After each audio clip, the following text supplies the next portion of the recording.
Hey everybody, sit down around the hearth, grab a frosty mug of ale. Welcome to the Lion's Pride Tavern, where we discuss all things Azeroth.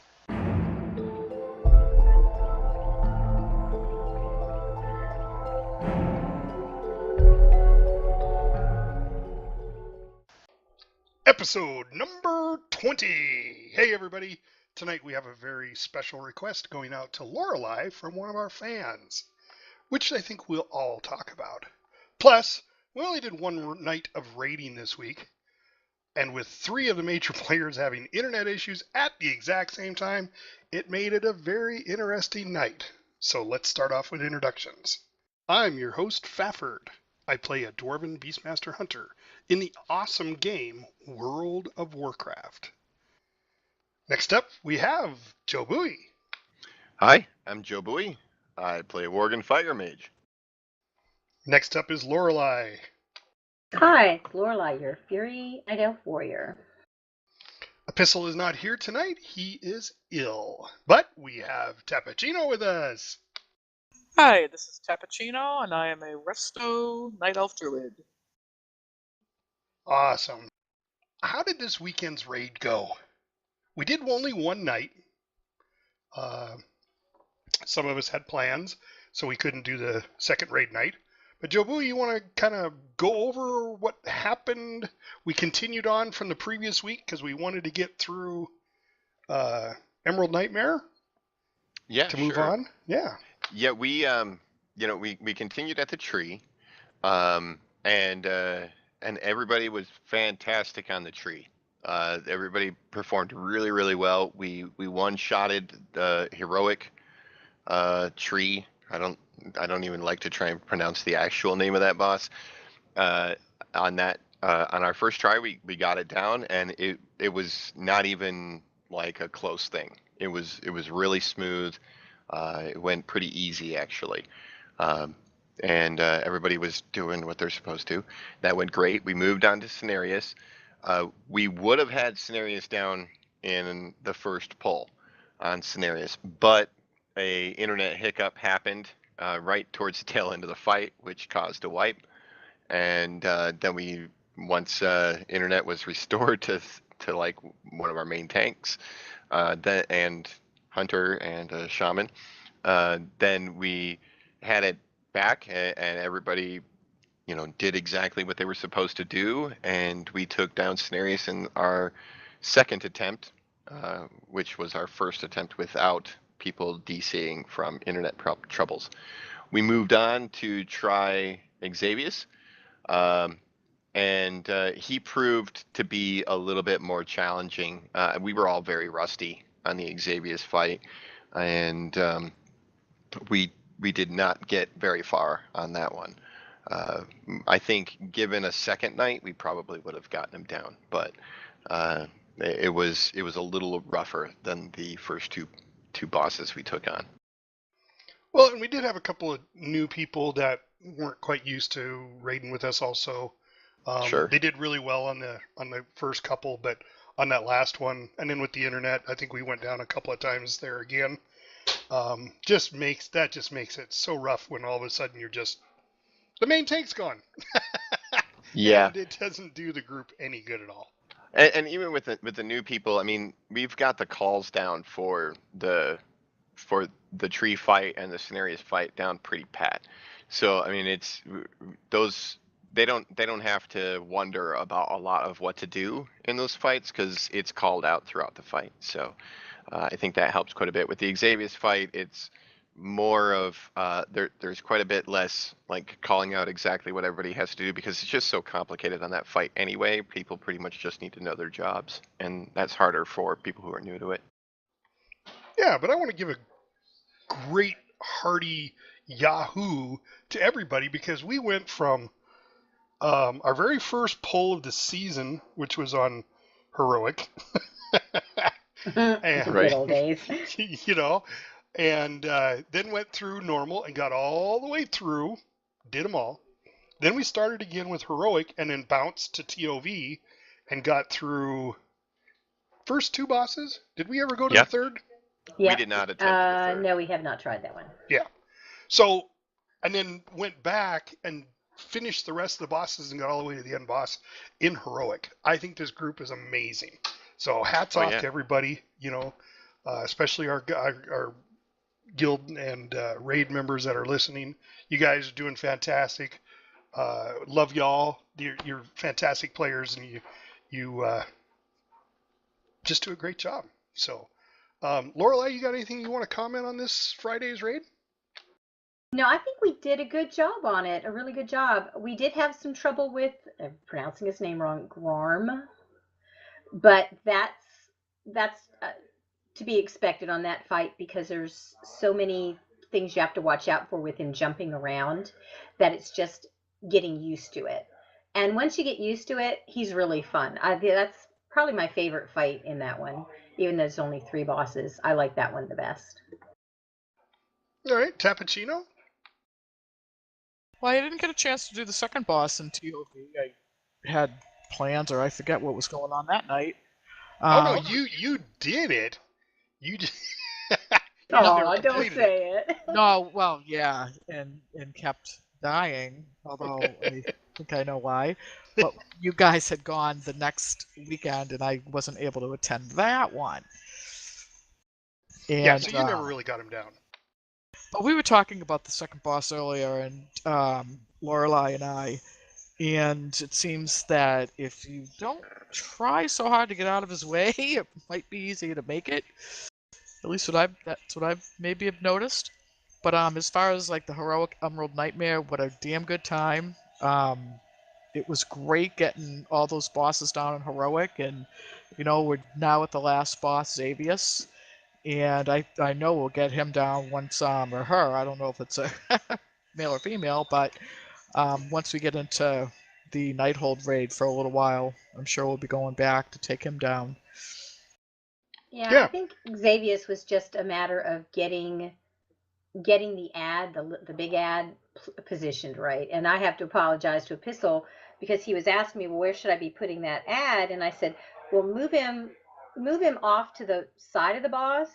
And from where my tune was standing, the orange icon looked like it was farther away. And I said, stack him over at the orange icon, but a little to the right of that.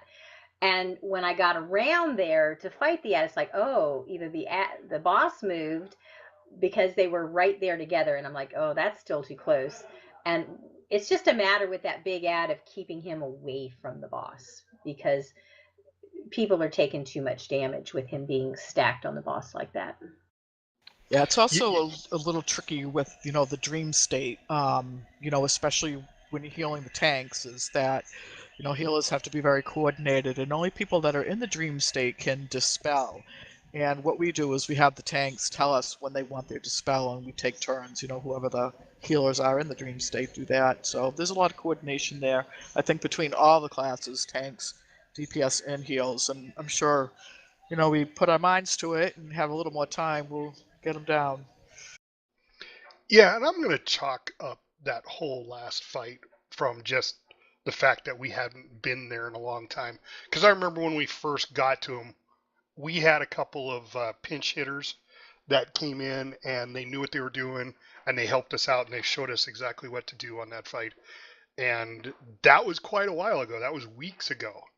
And then we came back to him. We finally get to him in heroic, and the first time on heroic, I didn't think we did too bad, considering, we hadn't been there in a while. He had a couple of different mechanics, not a lot, but a little bit of different mechanics. He definitely hit harder. And the mechanics that we didn't get done, like getting the blades out of the group, that happened a couple of times, but for the most part, I think the blades went through the groups quite a bit, and it hits a lot harder, and it does more damage, and that takes more mana away. So I think I'm going to rack up that whole experience to just the fact that we hadn't been there in such a long time, and if we had, like you were saying, if we had another day, I think we could have got him down.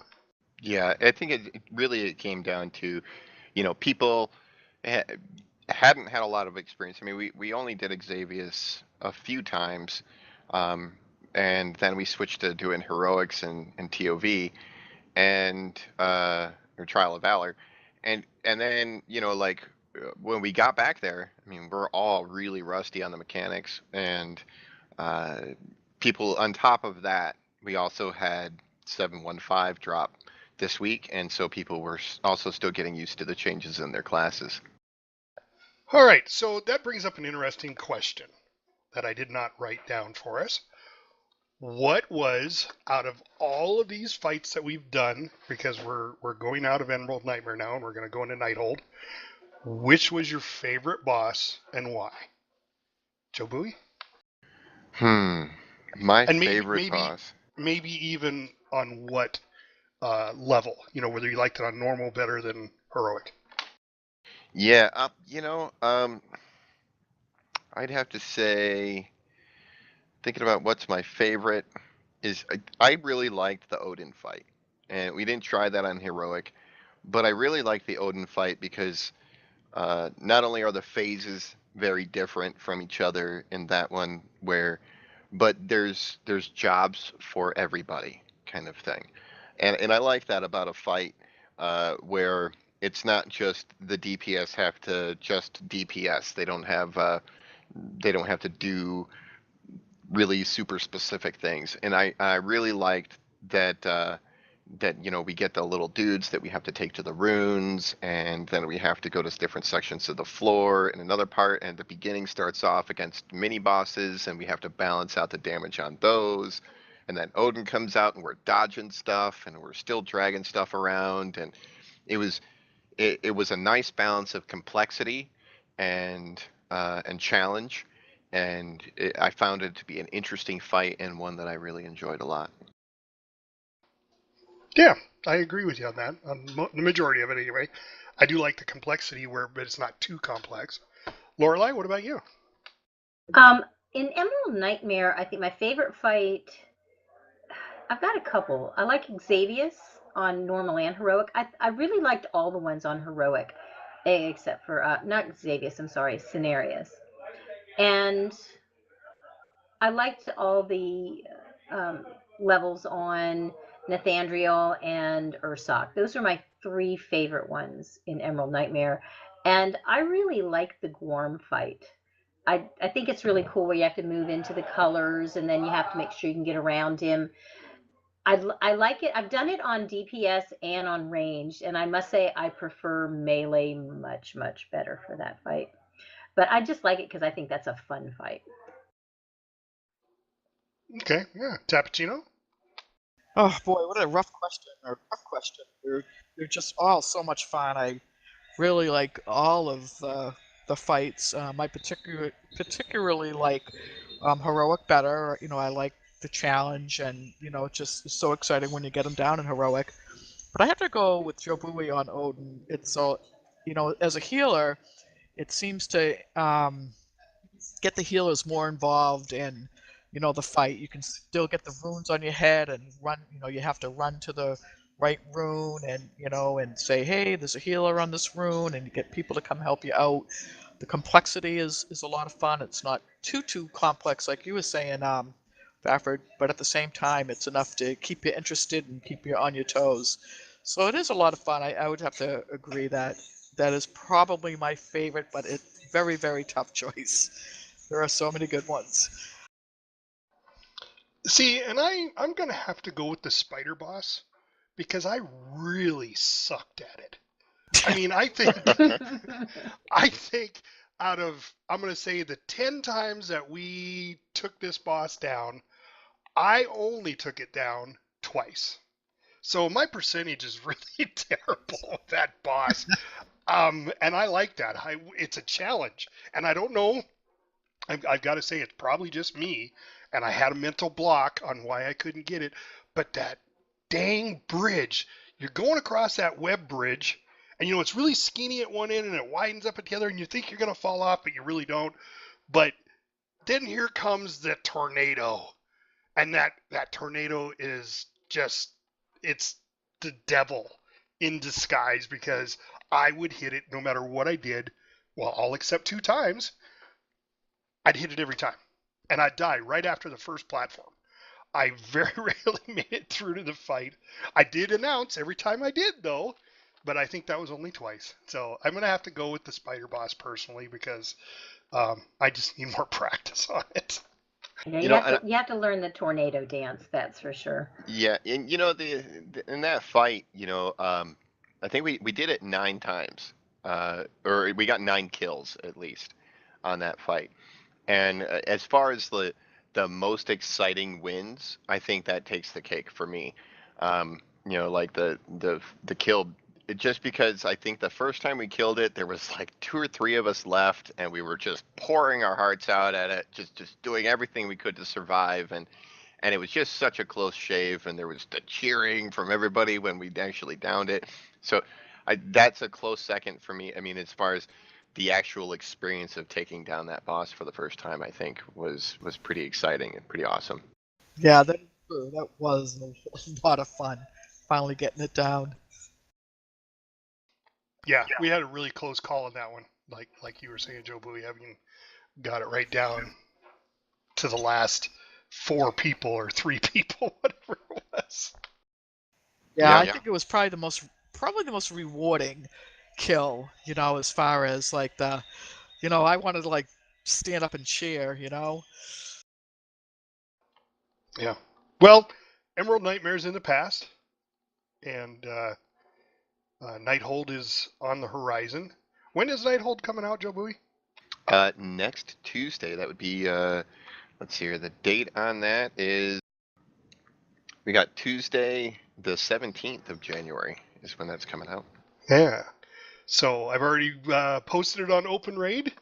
It'd be the very first raid for this particular raid group. I'll try and I started signing up weekly again, and then I fell right back into my habit of just showing up. That's all right. Do we know what the minimum gear level is for our listeners? That's there is no specific minimums on this stuff, really. But I think a good rule of thumb is within 15 item levels of the base level gear that drops from that particular raid.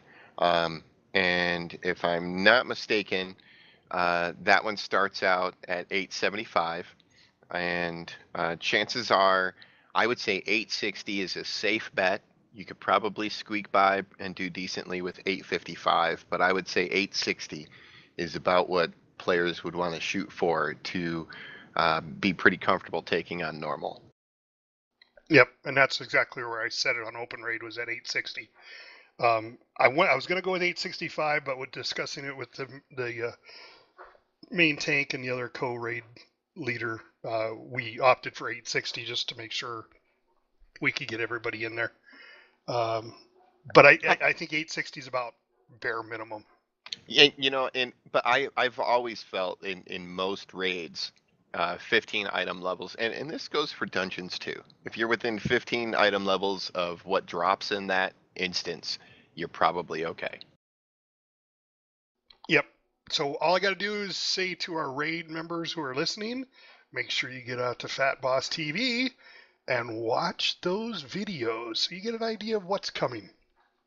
I'm glad you said that.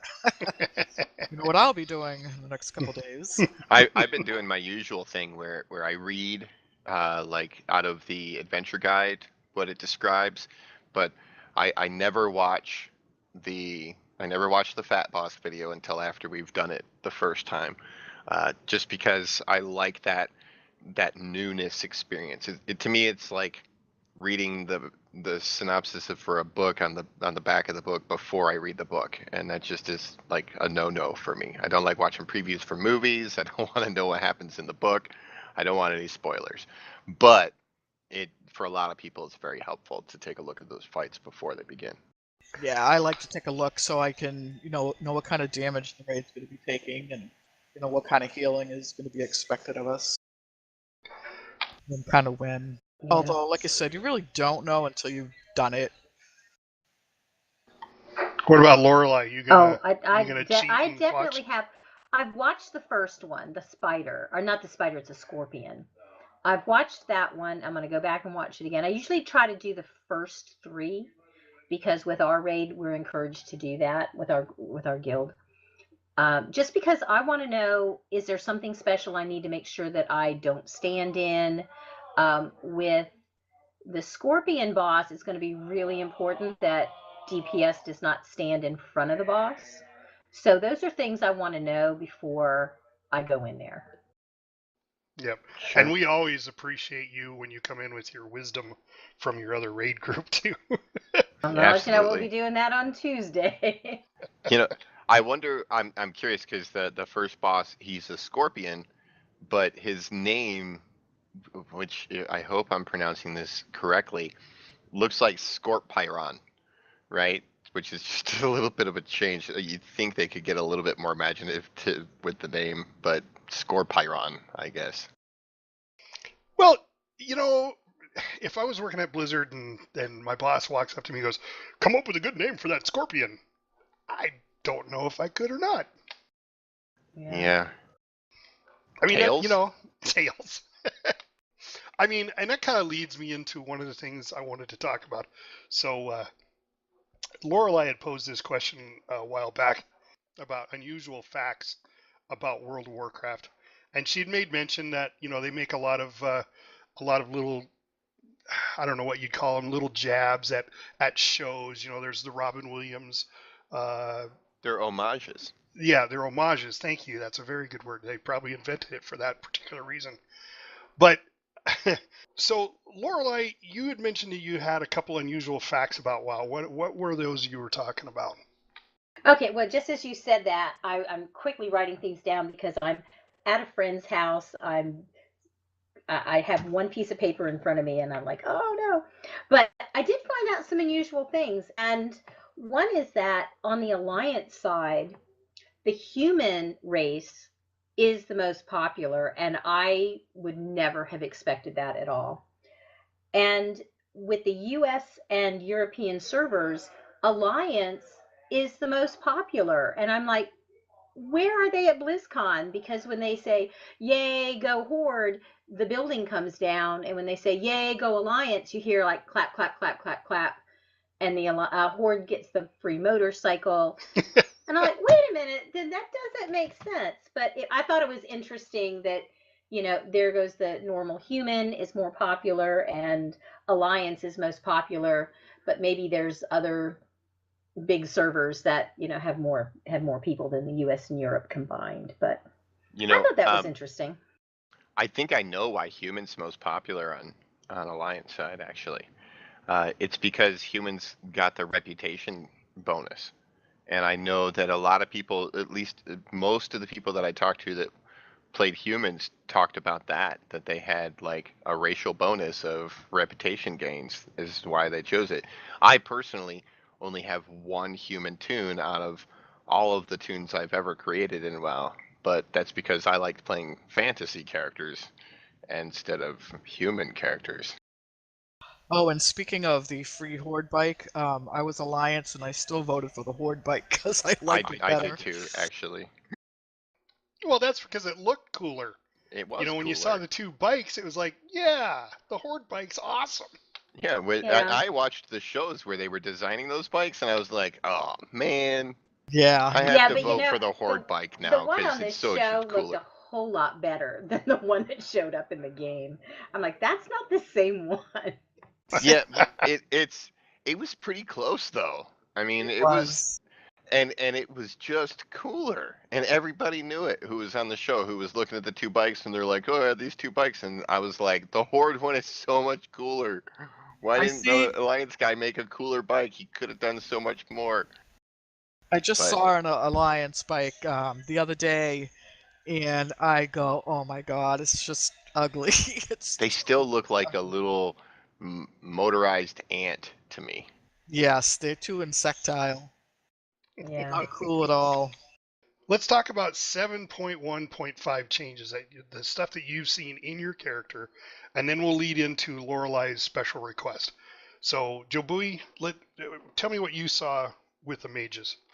Well, I can mostly speak about fire mages because I honestly have not had time or even the inclination really to look at anything else over the last week. Um, some of the big changes is they changed our talent rows.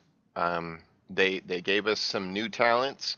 They took away some talents that we had and made them into baseline uh, spell passives that we get, things like Cauterize, which was a talent for a while there, but now it's just something that every mage has, which is nice. I like that I don't have to choose something in place of that.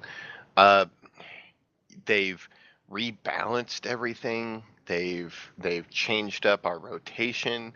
They've changed some of our on-demand spells to passive spells. There's just such a mountain of changes in Fire Mage that uh, it's really kind of daunting. I spent a good portion of the week working out my Fire Mage. I even made brand new weak auras to help me out, and they turned out really cool actually. But yeah, there's just so many changes with Fire Mage that it's hard to pinpoint one aspect to it. I would say that overall, if there's one thing I could say about Fire Mages that has changed, that we're quite a bit squishier than we were, and for our non-WoW veterans, that means that we take more damage than we used to, and we have a little bit more power than we used to. Okay, Laureli, what have you seen for a Fury Warrior? They've done a lot of changes by making some attacks longer. A couple have been shorter. And there are things that are going to be supposedly fixed when you get your tier bonuses. But I'm very sad that they've just nerfed Blade Storm to where it's not what it used to be. I used to love my Whirlwind Blade Storm combination because I could tear up anything, and now I'm like, nothing dies when I use Blade Storm. It's sad. I was talking earlier to Joe Bowie and Tap about it, and I think I'm doing a little bit better DPS than I was before with all these nerfs that we've had, but I've just got some problems that I have not yet worked out and still can't work out. And I'm going to try some different talents, but it seems like they've just not made everything with the talents and rotations mesh together well. So Fury Warriors are having a really good time on the forums, just venting their anger and general disapproval. All right. So, Tappuccino, what about you? What have you seen changed for the druids? Not much. The Resto Druid was pretty much left alone. There's one talent called Moment of Clarity, where that got a bit of a buff. It increases your healing for your next 3 regrowths by 15%, and the spell renewal had a bit of a small buff, but that's it. There really hasn't been anything that I've had to do to learn anything new or to change my rotation or how I heal. So which I think is good because I think the Resto Druid does pretty well. I don't think it needed to get any changes, and I'm glad they didn't mess around with it too much. The Mooncan, which I haven't really been able to play around too much, got some additional buffs and stuff. But yeah, for the Resto Druid, not much, and I'm glad to be able to be where we are and stay where we are. Yeah, so for the Beastmaster Hunter, I did see change. It was supposed to be in the positive direction, where we were doing more damage and we were going to be a little better. And apparently, for somehow, that got all screwed up.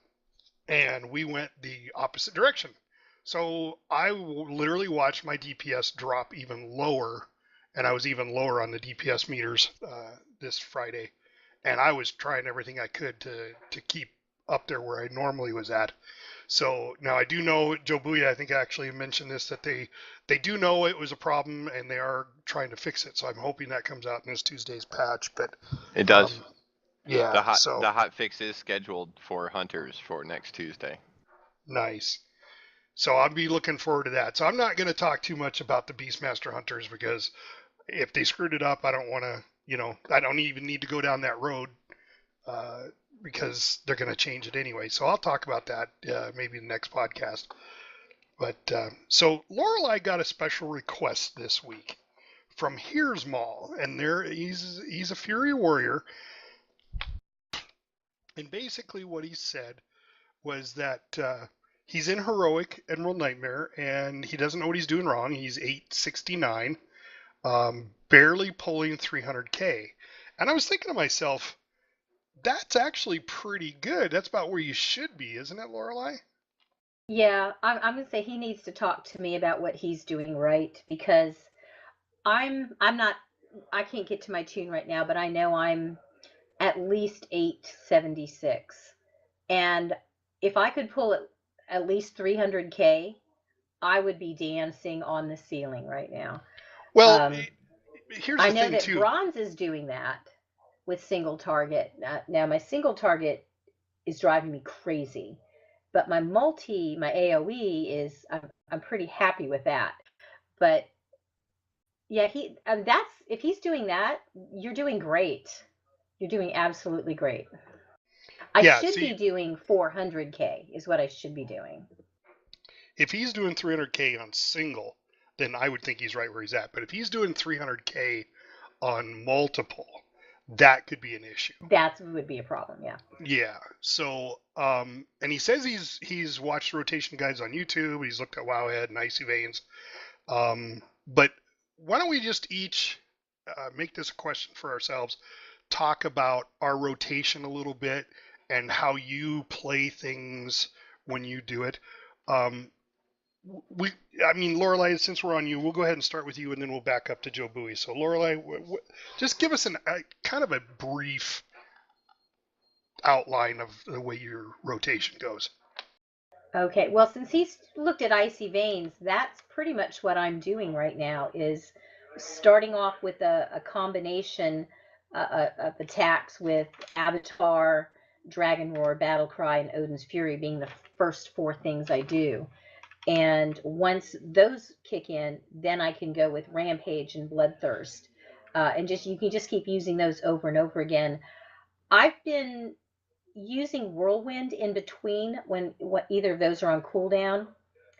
I've been reading where you should be using Furious Slash, but personally, I don't like that attack, and neither do most warriors.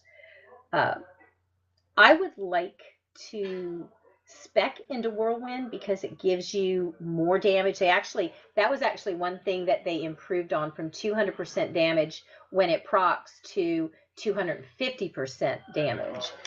And I may go ahead and give that a try. And then you just keep up Odin's Fury, which is your legendary weapon attack when it's on cooldown, and then just go back to Raging Blow and Bloodthirst. And then when you get to, the boss around 20% health, then your Execute kicks in. And that's what I've been doing, but I'm not sure why it's not working right. Do you use any type of weak auras, anything that pops up when your stuff's on cooldown, or you just watch your hotbar? I have what is it called? Now I'm running a blank. It's a Spell Flash, Bitten Spell Flash add-on, which will light your key up when it says it's time to use it, or it's ready, or it's proccing on something. And that's where I usually get things working. So I don't know if I just need to, I don't know, because I use those when I need to. And that's usually what's worked for me in the past. And I've not had problems with my DPS in the past. But as I said, I don't know if it's my stats, because I'm still having problems dealing with haste being my #1 stat and crit being my 0% stat. But as I said, I need to probably talk to Bronze and see what he's doing, because on single target, he's up there at the top 3 or 4. every night, but I'm trying to keep within the first 6 if I can.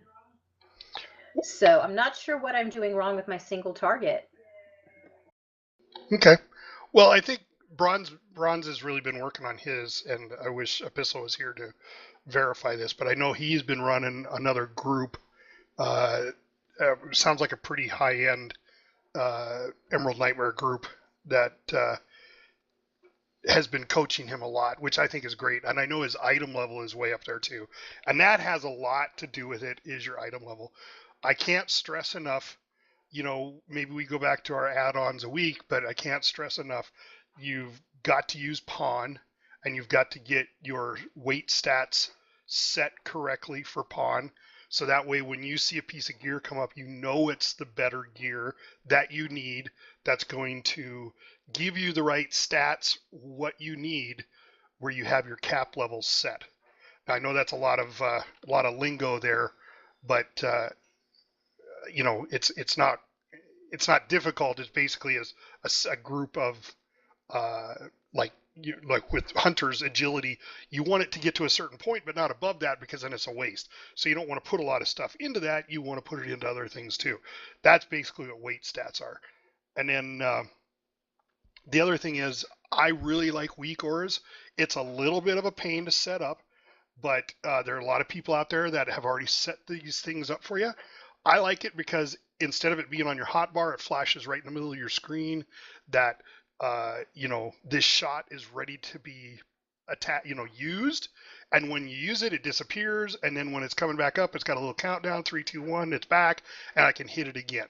It's especially great for kill command, because every time kill command's on cooldown, I want to hit it again, as many times as I can. And that really increases your DPS for a hunter.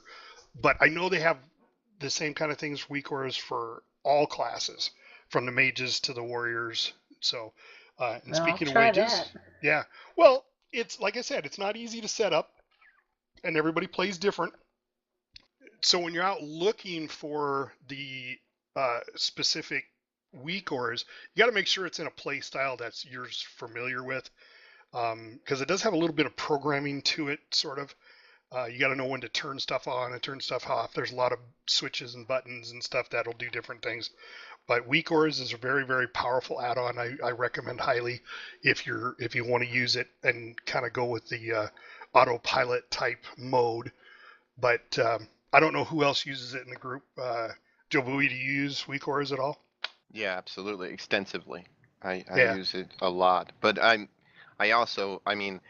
have a pretty strong background in user interface design and programming and graphics and that sort of thing. So for me, my weak auras get pretty complex.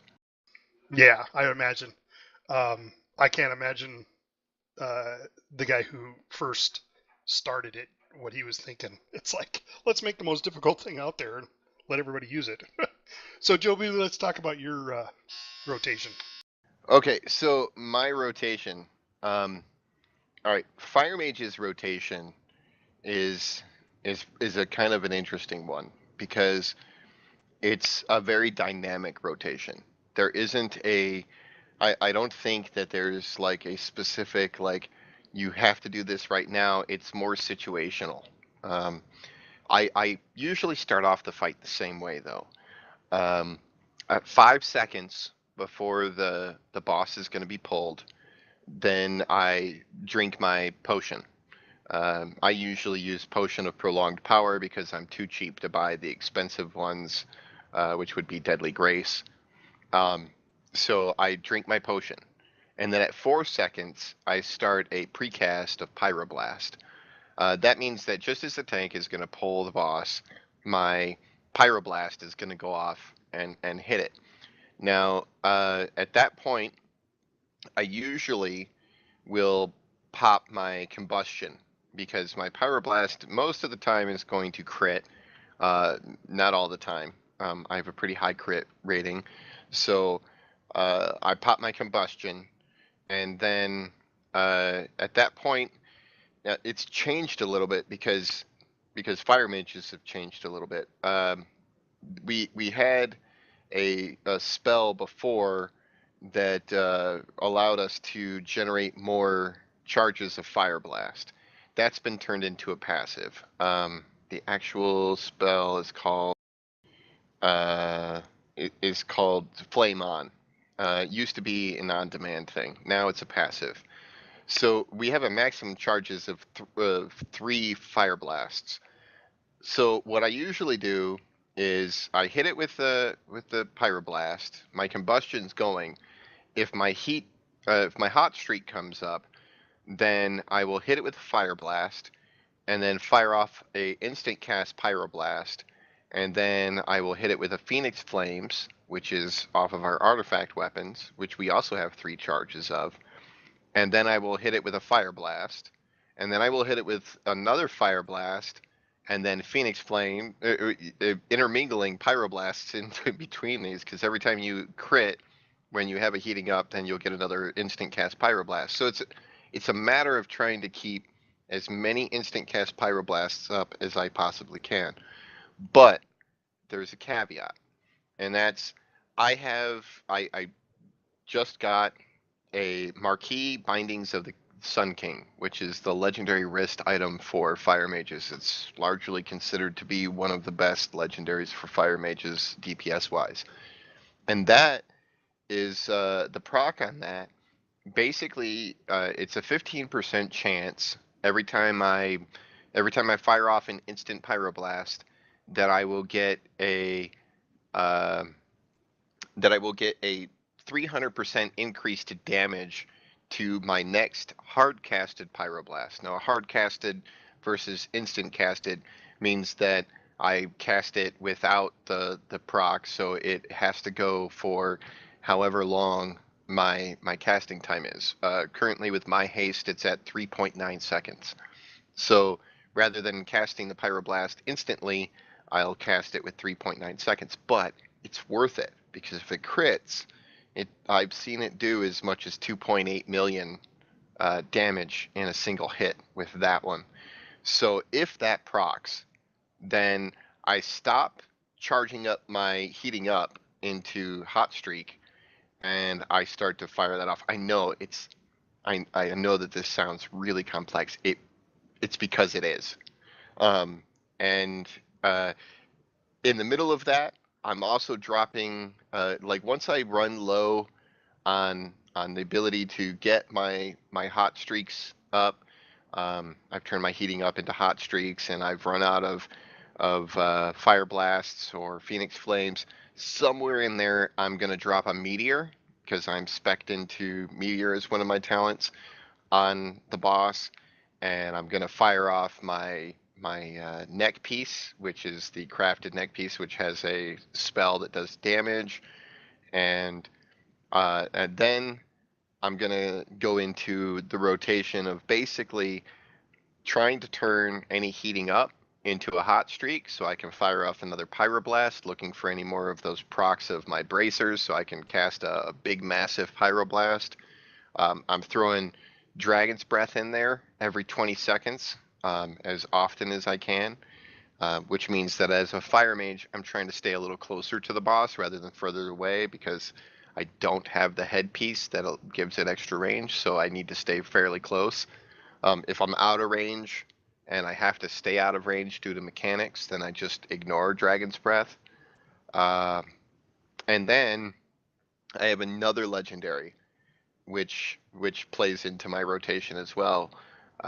Once the boss reaches 30% health, then I switch from using Fireball. By the way, Fireball is like my filler spell. I'll cast that when I don't have a proc, when I don't have a Fire Blast up, or I don't have a Phoenix Flame, then I'll cast Fireball. But if the boss is less than 30% health, then I use Scorch instead, because I have a legendary that makes my Scorch deal 350% damage increase, and it's always a guaranteed critical strike, and it's a faster cast than casting a Fireball. For me, a Fireball takes 1.7 seconds to cast, whereas my Scorch only takes 1.3. So I can cast it quicker, and I'll end up getting more damage. Fire mages are a complex ball dynamic changes to your rotation. So it's really hard to say, okay, this is the formula, because you have to react to what happens, whether or not you got a crit.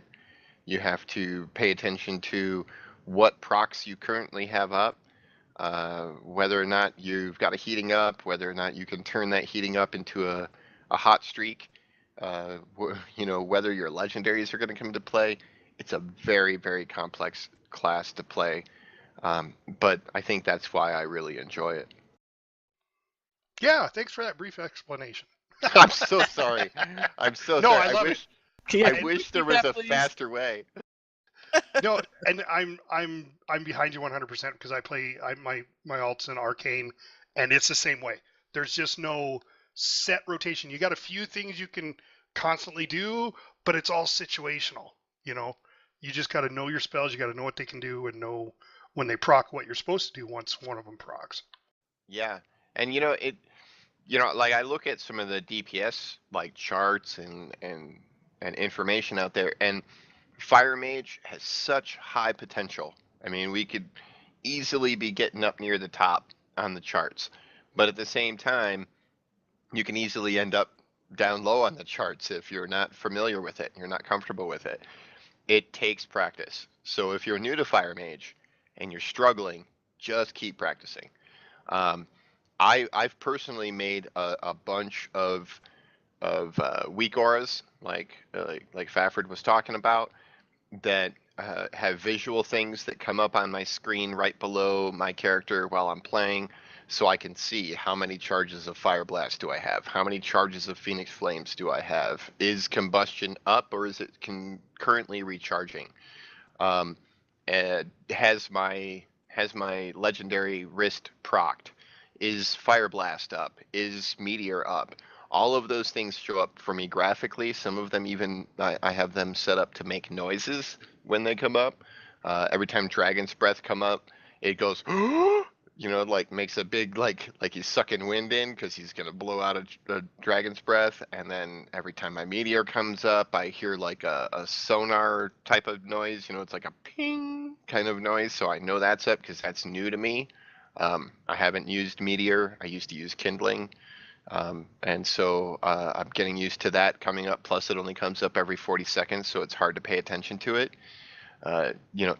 And that helps me a ton to have those visual references right there where I'm looking, to know this is available, this is coming up, this just came up, and I should use this now, or I should hold off, or I should wait, or whatever kind of thing, because a lot of fire is also trying to chain a lot of things in during the 10 seconds that you have during combustion, because that really boosts our damage a lot. So, like if I see combustions coming off cooldown soon, then I start holding off on throwing off my fire blasts or my Phoenix Flames for a moment, because I want to put those into my combustion phase. And I'm telling you, it's so complex. And I wish there was like oh, you just press the button and it does the thing, but it's not like that with Fire Mage. Yeah. How about Tappuccino? What do you do for your rotations? Well, fortunately, it's not as complicated as the Fire Mage, or I think we'd all be dead pretty quick. But I use weak auras. I use it for my healing circle, or efflorescence. I also have it for Iron Bark on the tank, and for Life Bloom.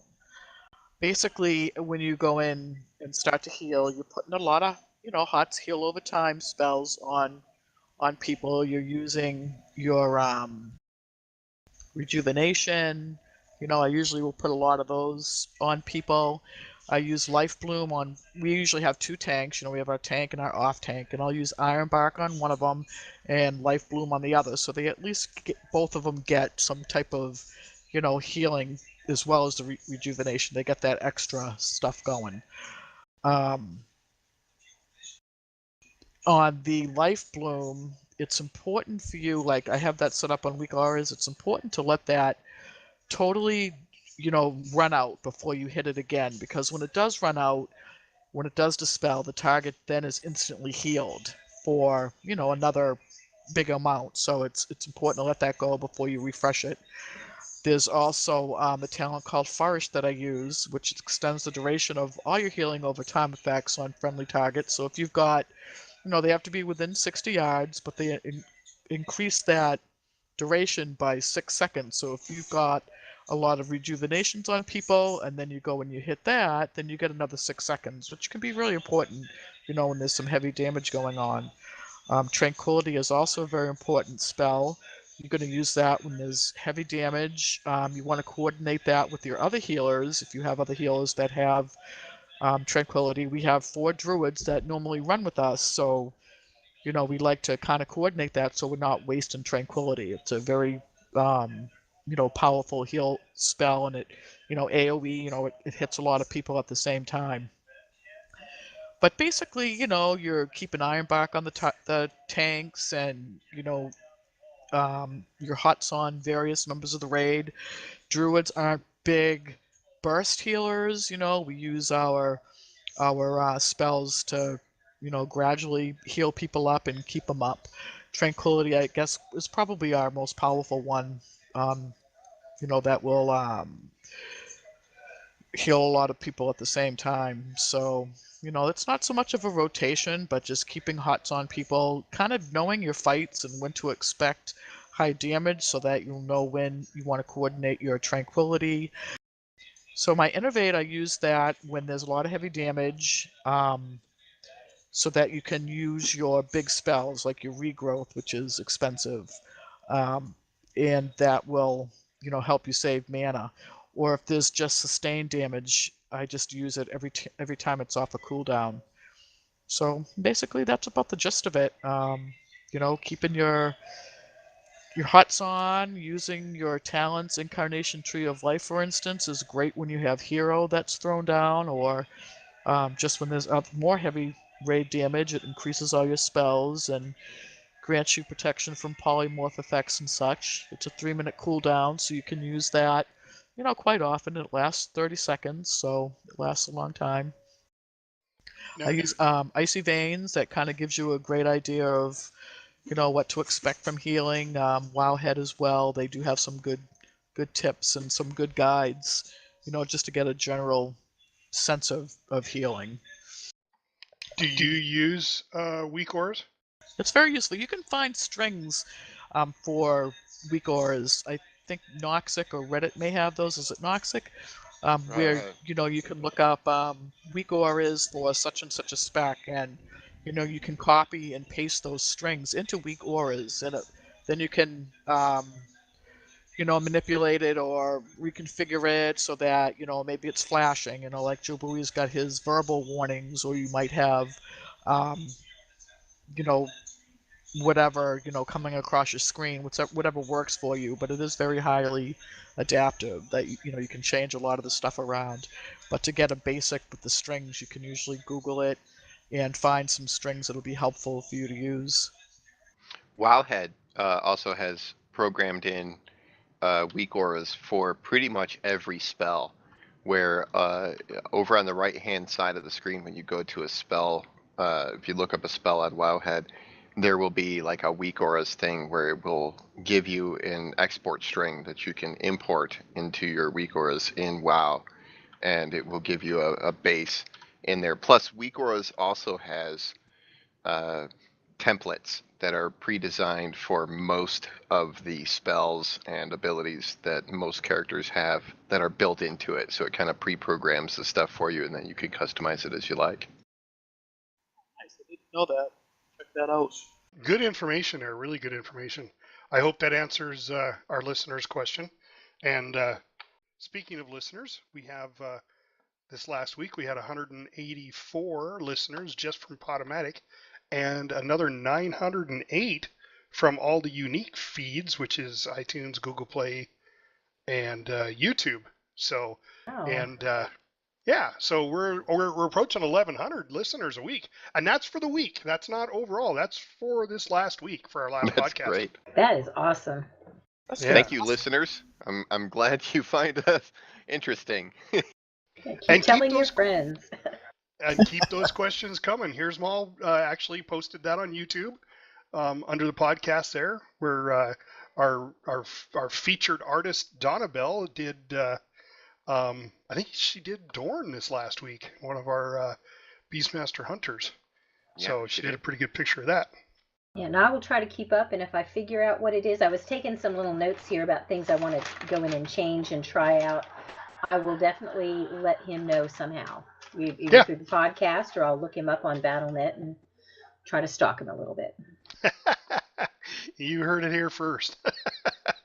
We have Night Elf Fury Warrior Stalkers. All right, guys, I think we're going to call that an episode. It's a little short, but that's all right. We didn't have a lot this week. We're going to have a lot to talk about next week. Exactly. With Nighthold. Boy, that's gonna. I'm really looking forward to that. The tier gear's finally coming out. Where we've got we're gonna take on Gul'dan when we actually get to him. New interesting boss fights. I'm really excited. Yeah, and then with the changes in 7.1.5, we'll see how that helps us or hinders us. We'll talk about that too. So thanks everybody for coming. It was a lot of fun. Thank you. Thank you. See everybody next week. Night, everybody. Wish us luck. Good night. If you like this podcast, throw us a like and subscribe to our channel. And please, leave comments or questions below. Maybe we'll answer them on the air next podcast. We are hosted on Podomatic.com. Our website is lionspridetavern.podomatic.com. Our podcast also airs on iTunes for Apple users, Google Play for Androids, and YouTube. Just search World of Warcraft Lions Pride Tavern Podcast. See you next week, and thanks for listening.